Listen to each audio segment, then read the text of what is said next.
Let's talk a little bit about what our $45,000 portfolio paid us in the month of June. I'll give you a hint. We got a total of $160.62. We're feeling pretty good about it. Now, if you're just getting started with dividend investing, I can assure you, you're going to make some mistakes. I certainly did. And this is in no way financial advice, just sharing our journey with you and hoping that we'll inspire some others to look into dividend investing as well. Just learn from your mistakes, create a plan, and stick to it. Now, truth be told, I only just started dividend investing last year. I did tons of research and I finally invested in some dividend stocks at the end of 2021.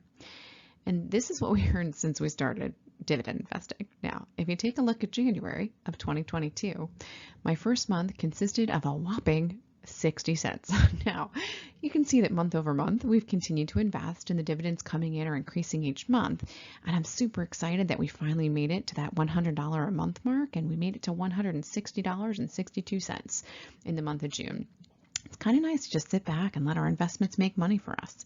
I want to show you where that $160 came from.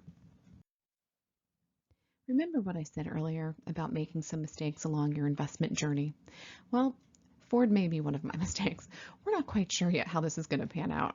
Thankfully, I only own 4 shares of it, so I'm really not in too deep on this, but it was one of my earlier purchases. I'm probably not going to buy more right now as it's really not fitting the investing metrics that I've now established for myself. But at any rate, Ford offers a dividend yield of 2.54%, and for those 4 shares that I had at 10 cents a share, they paid me 40 cents. So this is where we start. Our total dividends for the month of June started at 40 cents, and Ford is in the consumer discretionary sector of the market. The next payment we received was from a company called Enbridge, and for those of you not familiar, Enbridge is a diversified energy company, and they operate in North America and beyond. And you can see that on their website. Basically, they operate liquid pipelines, they transmit natural gas, they provide gas utilities and storage, and they are moving to a goal of 0 net emissions by 2050, which is nice. And they pay a dividend. With a dividend yield of 6.29%, our shares paid us a total of $22.14, which felt pretty good. And this brought our total dividends for the month of June to $22.54. The next minuscule dividend payment in the month of June came from Olin, which is a very old company that started out as a blasting powder supplier in East Alton, Illinois. They're a chemical company, and in 1931, they purchased Winchester, which might be familiar to some of you, which is an ammunition manufacturer in the United States. This is also a stock that I'm going to just hold on to right now, as I'm thinking, looking back, maybe one of my other earlier mistakes, just now not really fitting into the metrics that I have established for myself in trying to purchase quality dividend stocks. But alas, I did have 1 share of this with a dividend yield of 1.68%. It made me 22 cents. So it brings our total dividend income thus far up to $22.76. Intel, ticker symbol INTC, and part of the information technology sector, offers a dividend yield of 3.86, and they paid us $3.81 in the month of June. So now this additional payment coming in brought our total to $26.57. So you guys see how it's adding up. They're little bits, when you're getting 40 cents from Ford and a tiny little bit from Olin, little bits here and there, they definitely add up. So you gotta hang in there. You gotta hang in for the ride. It's worth it. The next payment we received came from JP Morgan Equity Premium Income ETF. Isn't that a mouthful? Ticker symbol JEPI, or as some people like to call it, JEPI, and it's an exchange-traded fund. It offers holdings across lots of different sectors in the market. It's pretty well balanced between industrials, healthcare, financials, and consumer defensive, and you got a little bit of everything else sprinkled in there.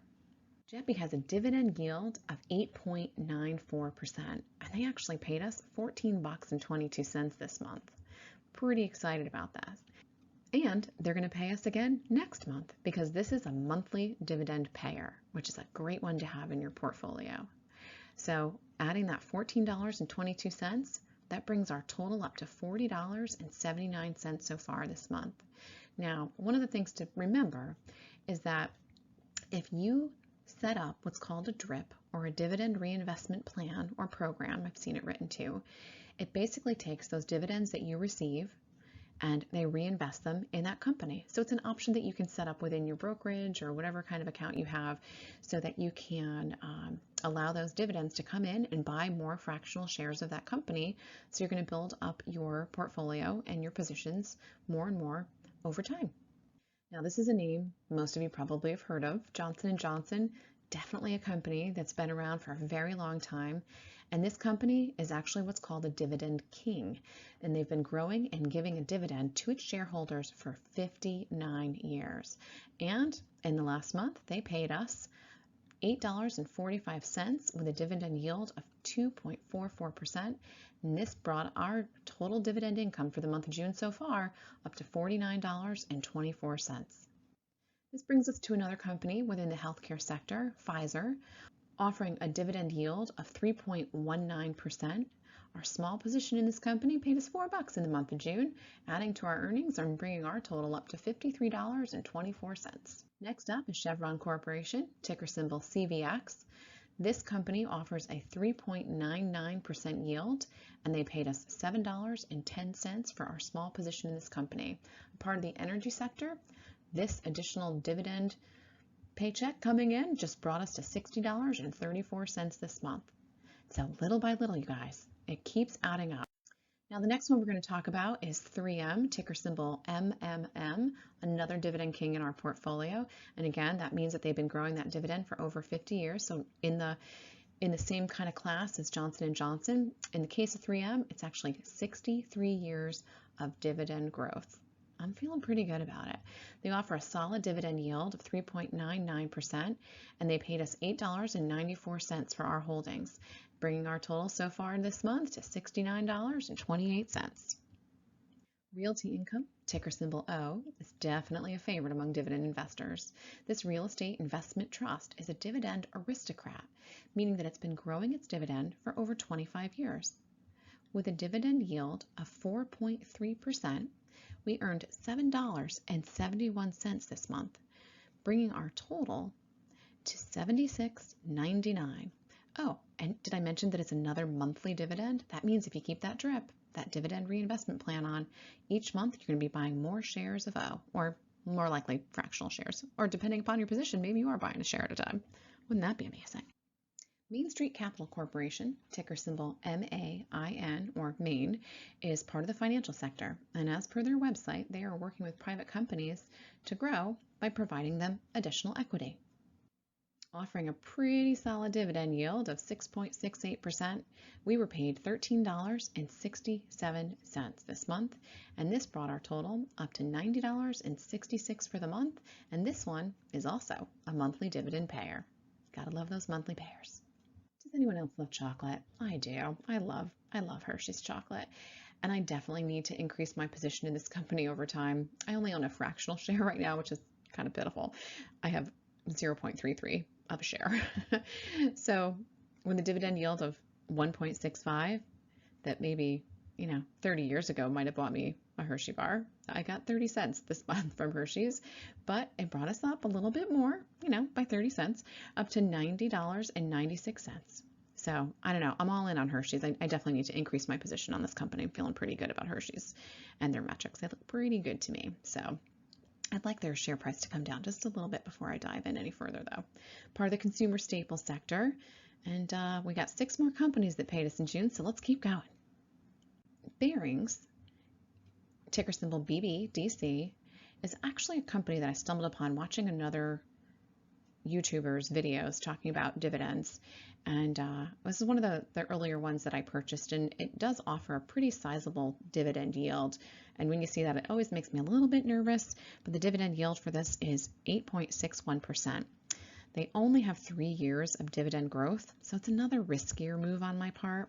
So I'm in it, I'm watching, we'll kind of see what happens. I'm hoping they keep paying the dividend, so it's a company I'm just going to keep an eye on for now. At any rate, they paid us $10.93 last month, bringing our total finally up over that $100 mark, and we made it to $101.89.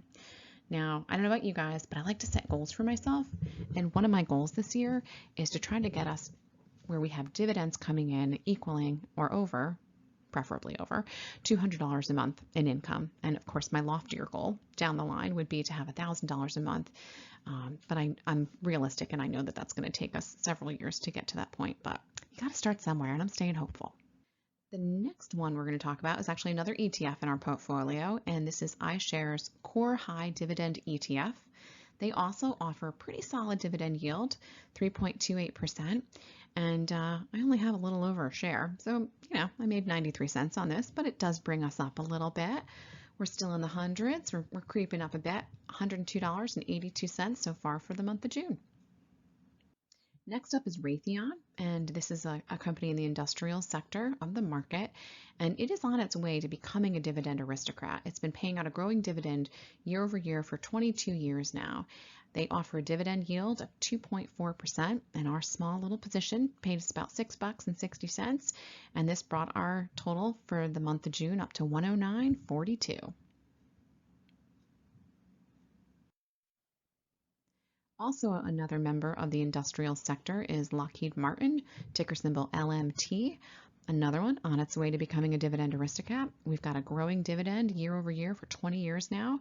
We've got a yield of 2.66%, and our small position in this company paid us $11.97 and made us up to $121.39.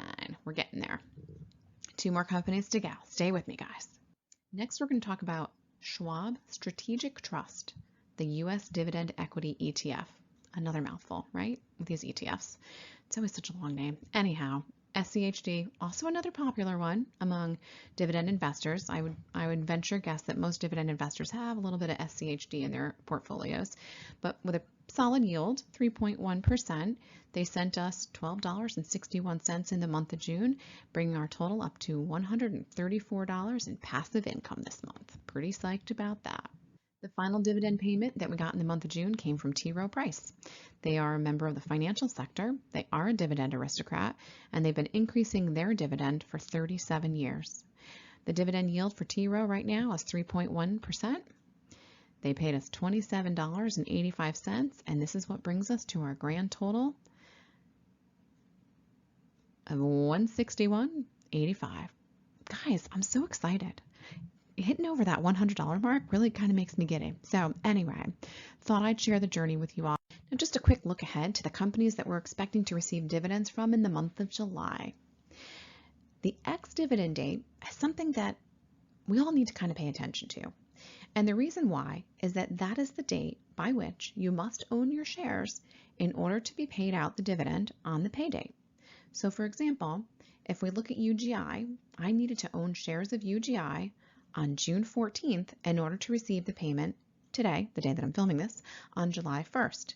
Same goes for MO, which is Altria Group. I needed to own my shares of Altria Group on June 14th so that I can be paid out on 7/11.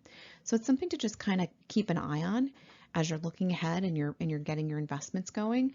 In addition, in the month of July, we're going to see payments from companies like Main Street Capital, Philip Morris, Algonquin, CTRE, Medtronic, Realty Income, and TD Bank.